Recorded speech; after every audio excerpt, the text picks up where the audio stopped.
जिसका कर्म वाम है वो भविष्य मालिका के ऊपर संदेह करेगा, कल्पना करेगा और संदेह लाएगा, और उन्हीं लोगों को प्रकृति अगले समय में उन लोगों के साथ चीटिंग करेगा। बोले ये वाक्य कभी टालने वाला नहीं है, और ये वाणी मेरा नहीं।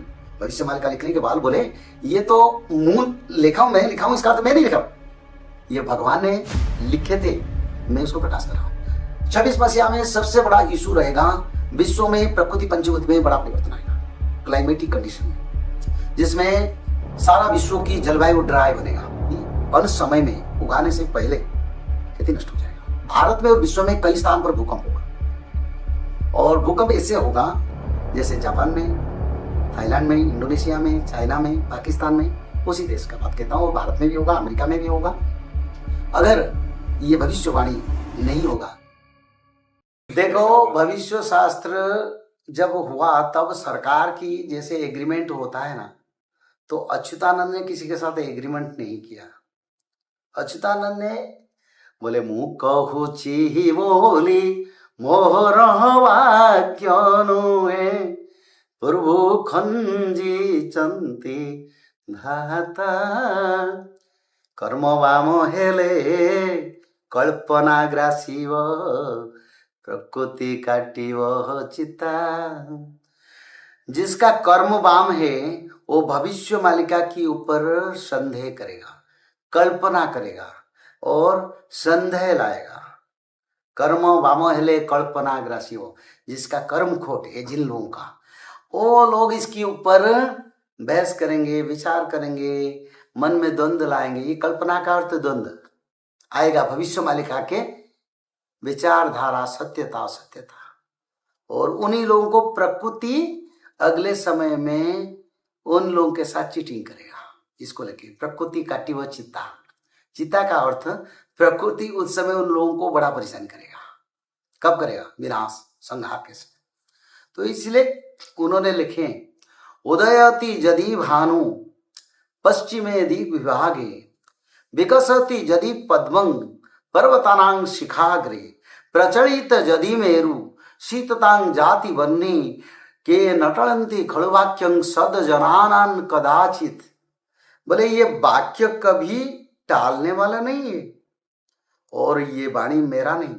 भविष्य मालिका लिखने के बाद बोले ये तो मूल लिखा हूं, मैं लिखा हूं, इसका अर्थ मैं नहीं लिखा हूं, ये भगवान ने लिखे थे, मैं उसको प्रकाश कर रहा हूं। तो इसीलिए उन्होंने बोले अगर ये भविष्यवाणी नहीं होगा, निंदा है वो तंकुशिना। किसको निंदा होगा? भगवान को निंदा होगा, मेरा निंदा नहीं होगा। उन्होंने बोले मैं लिख दिया। तो इसीलिए भविष्य मालिका ऊपर प्रश्न करना, विचार करना, शॉर्ट टर्म लॉन्ग टर्म में क्या होना नहीं होना, ये शास्त्र में लिखा है। पर 26 मसीहा में कुछ स्पेशल विचारधारा मैं कहता हूं। 26 मसीहा में सबसे बड़ा इशू रहेगा विश्व में प्रकृति पंचभूत में बड़ा परिवर्तन आएगा, क्लाइमेटिक कंडीशन में, जिसमें सारा विश्व की जलवायु ड्राई बनेगा, ड्राई सूखा बनेगा। उड़ीसा की ओर तो सूखा बनेगा, ये लिखा है, पर सारा विश्व में जलवायु ड्राई बनेगा। इस कारण अतिवृष्टि हीन वृष्टि होगा, जिस कारण खेती नष्ट होगा और खेती में कीड़ा लगेगा, और खेती अन समय में उगाने से पहले खेती नष्ट हो जाएगा।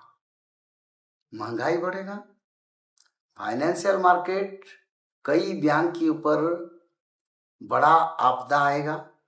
विश्व का बात कहता हूं, भारत में उसका असर भी पड़ेगा, और शासन स्थिर रहेगा।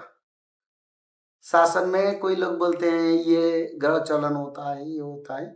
हाँ, ग्रह चलन तो होता है, पर देव द्विज प्रसाद, देवता और ब्राह्मण, भगवान का प्रसाद में सरकार चल रहा है मेरे विचार में, और इस सरकार में स्थिरता और बढ़ेगा, और सरकार बड़े बड़े बोल्ड स्टेप लेंगे, जिस स्टेप में आर्थिक विनिमय भी आता है, जिस स्टेप में सरकार कुछ नियम बनाएंगे सनातन का, ऐसे कुछ समय आगे आएगा।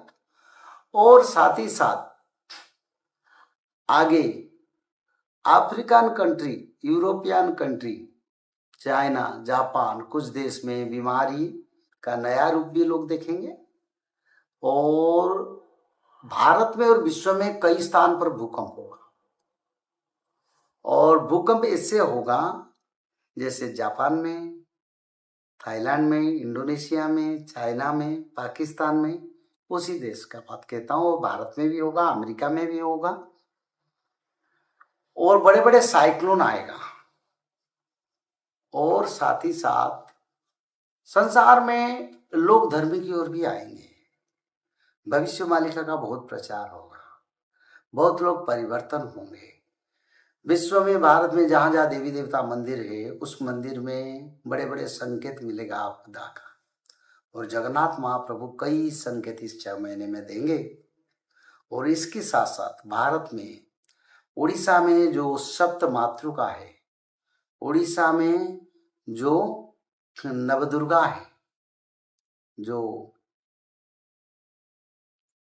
उड़ीसा के विभिन्न स्थान पर है, उस देवी मंदिर में भी संकेत मिलेगा संहार।